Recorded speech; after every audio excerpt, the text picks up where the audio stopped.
এটা খুব জনপ্রিয় হয়ে ওঠে এবং এটা রপ্তানির একটা বিরাট সুযোগ রয়েছে। আমরা এটার স্যাম্পল পাঠিয়েছি, এটা খুব ভালো চলছে মাশরুম স্যুপটা বাজারে। কর্মসংস্থানের সুযোগ তৈরির জন্য আমরা 800 উদ্যোক্তা তৈরি লক্ষ্য নিয়েছি, এর মধ্যে অলরেডি 600 উদ্যোক্তা তৈরি হয়েছে।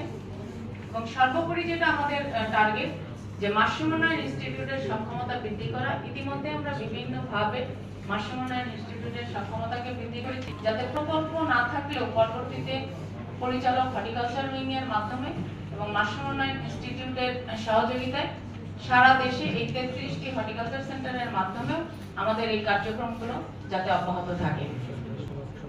যে জাতগুলো আমরা সংগ্রহ করেছি, এই জাতের কিছু আমি এখানে দেখিয়েছি যে এই জাতগুলো আমরা সংগ্রহ করেছি। ঋষি বিপিও মাশরুম, এটা খুব চলছে আমাদের দেশে, কারণ এটা ওয়েস্টার্ন মাশরুমের একটা জাত, কিন্তু এটা খুব মাংসল টাইপের। কারণ আমাদের দেশে যেহেতু বাটন মাশরুমের চাহিদাটা বেশি মাংসলের কারণে, সেই দিককে দেখে আমরা যে বিপিও এবং গরমে